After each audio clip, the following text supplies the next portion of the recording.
തിരുവനന്തപുരം തിരുവല്ലം പരശുരാമ ക്ഷേത്രത്തിലേക്ക് നടത്തിയ സ്പെഷ്യൽ സർവീസുകളിലാണ് പ്രിയദർശിനി സൗജന്യ യാത്ര ബോർഡ് മറച്ചുവെച്ച സർവീസ് നടത്തിയത്. അങ്ങനെ കർക്കിടക വാവിന് വെളിയിടാൻ പോയവർക്കും കൊടുത്തു. മുഖ്യമന്ത്രിയും വകുപ്പ് മന്ത്രിയും കൂടി 8ന്റെ പണി ജനങ്ങൾക്ക്. അത് നന്നായി, കലക്കി. അങ്ങനെ KSRTCയിൽ സൗജന്യ യാത്ര എന്നുള്ള ബോർഡുകൾ മുഴുവൻ മാറ്റി അത് ഓർഡിനറി മാറ്റി സിറ്റി ഫാസ്റ്റ് ആക്കി. എങ്ങനെയുണ്ട് നമ്മുടെ മുഖ്യന്റെയും വകുപ്പ് മന്ത്രിയുടെയും പുതിയ പുതിയ പൂക്കിത്തരങ്ങൾ? കേരളം ഞെട്ടിപ്പൂ. ബസിന്റെ 4 വശങ്ങളിലുമുള്ള ബോർഡുകൾ മറയ്ക്കുകയും പകരം സിറ്റി ഫാസ്റ്റ് എന്ന സ്റ്റിക്കർ സ്ഥാപിക്കുകയും ചെയ്തു. 100ഓളം ബസ്സുകളാണ് കർക്കിടക വാവിന് സ്പെഷ്യൽ സർവീസിനായി ഇറക്കിയത്.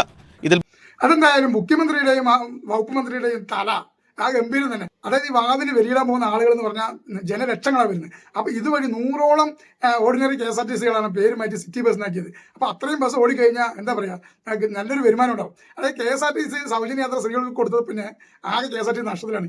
ഇങ്ങനെയെങ്കിലും വരുമാനം ഉണ്ടാക്കാന്ന് പറഞ്ഞ് സകല ബസ്സിന്റെയും പേര് മാറ്റി സിറ്റി ബസ്സിനാക്കി. നല്ല ഐഡിയ തന്നെയാണ്, ഭയങ്കര ബുദ്ധിയാണ്. ഇത് തന്നെയാണ് നമ്മുടെ പൂക്കിയുടെ വിസ്മയം എന്ന് പറയുന്നത്. ഇനിയും വേണോ വിസ്മയം?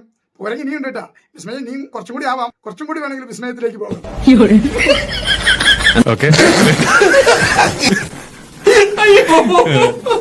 ഇതിൽ ഭൂരിഭാഗവും പ്രിയദർശിനി ബസ്സുകളാണ്. പ്രിയദർശിനി ബസ്സുകൾ മറ്റ് ആവശ്യങ്ങൾക്കൊന്നും പേരുമാറ്റി ഉപയോഗിക്കില്ല എന്ന വകുപ്പ് മന്ത്രിയുടെയും മുഖ്യമന്ത്രിയുടെ വാക്കുകൾ നിലനിൽക്കെയാണ് ഈ പേര് മറച്ചുള്ള സർവീസ്. അത് ശരിയാ, നമ്മുടെ VD സതീശൻ മുഖ്യമന്ത്രിയല്ലേ വാക്കുകൾ മാറ്റില്ല എന്ന് പറഞ്ഞ്, പേര് മാറ്റില്ല എന്ന് പറഞ്ഞ വാക്കുകൾ വാക്കല്ലേ, വാക്ക് എപ്പോ വേണമെങ്കിൽ മാറ്റാലോ. വാക്കേ പറയുമ്പോൾ സൂക്ഷിക്കണം. അത് മുമ്പേ പറഞ്ഞിട്ടാണ്, വാക്കല്ലേ മാറാൻ പറ്റുള്ളൂ, അല്ലാതെ ഭരണം മാറ്റാൻ പറ്റില്ലല്ലോ. അതുകൊണ്ട് തന്നെയാണ് ജനങ്ങൾക്ക് ഒരു 8ന്റെ പണി തന്നത്. അപ്പൊ സന്തോഷിക്കാം, നമുക്ക് എല്ലാവർക്കും ചിരിക്കുന്ന മുഖ്യമന്ത്രി ഉണ്ടല്ലോ, അതിനോട് നമുക്ക് സന്തോഷിക്കാം. ഒന്നുകൊണ്ടും ഇനി നിങ്ങൾ പേടിക്കണ്ട. ഇനി വരാൻ പോകുന്ന കാഴ്ചകൾ, ഇനി വരാൻ പോകുന്ന വിസ്മയങ്ങൾ, ഇനി കൂടുതൽ കൂടുതൽ പുതിയ വിസ്മയങ്ങളിലേക്ക് കടക്കുകയാണ്. ആഹ്ലാദിക്കും, പുതിയ വിസ്മയങ്ങൾ കണ്ട് സന്തോഷിക്കും.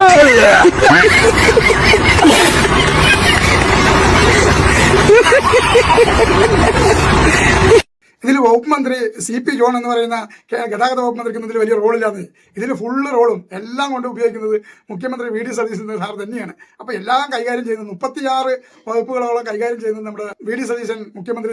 അതുകൊണ്ട് എല്ലാം കൊണ്ട് വൺമാൻ, അതായത് ഏകാധിപതി എന്ന് മുമ്പ് ആള് പറഞ്ഞിരുന്നില്ലേ, ഇപ്പൊ ശരിയായ ഏകാധിപതി നമ്മുടെ VD സതീശൻ തന്നെ. അതാണ് ഏകാധിപതിയായ മുഖ്യമന്ത്രിയാണ് ശരിക്കുമുള്ള VD സതീശൻ മുഖ്യമന്ത്രി.